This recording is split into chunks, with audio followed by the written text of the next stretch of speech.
ഇന്തോനേഷ്യയിലുള്ള സുഹൃത്തുക്കളാണ്. വഴി തന്നെയാണ് നമ്മള് പോകുന്നല്ലേ ജിസി വഴി.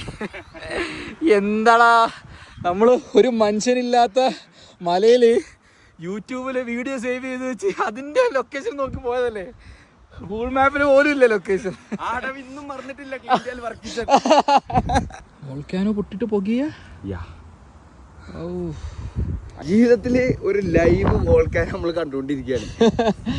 ഒരു വോൾക്കാനോ ഇങ്ങനെ പൊട്ടി അതിന്റെ പുറത്തുനിന്ന് വരുന്ന പുക നമ്മള് വോൾക്കാനോ പൊട്ടി വാപ്പറൈസ് ചെയ്ത് പോണ അല്ലെ, ഒഴുകണല്ല, വാപ്പറൈസ് ചെയ്ത് പോവാ. ജീവിതത്തിൽ ആദ്യമായിട്ടാണ് ഇങ്ങനെ ഒരു കാഴ്ച. എടാ ഇതൊന്നും കാണാണ്ട് നമ്മള് പോയിട്ട് എന്ത് ചെയ്യാനാ അല്ലേ. മിസ്സായ ഒരു ചക്കര തിരിച്ചിട്ടുണ്ട് ഗായ്സ്. ആണോ? ഹായ്, ആലപ്പുഴയോ? നൂറിനാണോ? കായംകുളം. ഏത് മലകളിൽ പോയാലും മലയാളി ഉണ്ടാവുന്ന പറയാൻ വെറുതെ അല്ല. ഈ ക്രേസ് ഉള്ള മലയാളികൾ ഇവിടെ എത്തും ഉറപ്പാ. കായംകുളം ഞാൻ അഭിമാനിക്കാം. രണ്ട് കായംകുളംകാര്. എന്താണ് ഇത് കാണണേ? സുബ്ഹാനല്ലാഹ്, എന്താ പ്രകൃതി രമണീയത, പഠിച്ചോന്റെ ദുനിയാവ്. സുഹൃത്തുക്കളെ, നിങ്ങൾ ഈ ഭൂമിയിലെ സ്വർഗം കണ്ടിട്ടുണ്ടോ? നോക്ക്. അങ്ങനല്ലല്ലോ നീയൊന്നും പറഞ്ഞത്. നിനക്കൊന്നും ചായ വേണ്ടാന്നായിരുന്നല്ലോ. ഉയരം കൂടുന്തോറും ചായയുടെ സ്വാദ് കൂടുമെന്നുള്ള മോഹൻലാലിന്റെ ഡയലോഗ് ഞാൻ ചോദിച്ചു. അല്ലാതെ എനിക്കിന്ന് ജീവിക്കണമെങ്കിൽ ചായ വേണമെന്ന് ഞാൻ പറഞ്ഞിട്ടില്ല. അല്ല, അങ്ങനെ ചായ അല്ലാതെ വെള്ളം കുടിച്ചാൽ കഴിയില്ല.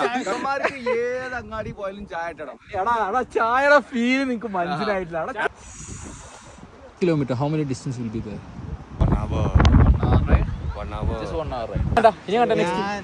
ഇന്തോനേഷ്യ 2 ആഴ്ച കാണും. അത് കഴിഞ്ഞ് മലേഷ്യ. ഞാൻ 1.5 മാസമായിട്ട് മലയാളി എങ്ങനെ ഇവിടെ എത്തിപ്പെട്ടു? ആരൊക്കെ ഒറ്റയ്ക്കുള്ളൂ? കാണാൻ പറ്റില്ല. അടിപൊളി. ഓക്കെ, ഇത് ഇന്തോനേഷ്യയിലുള്ള നമ്മുടെ സുഹൃത്തുക്കളാണ്.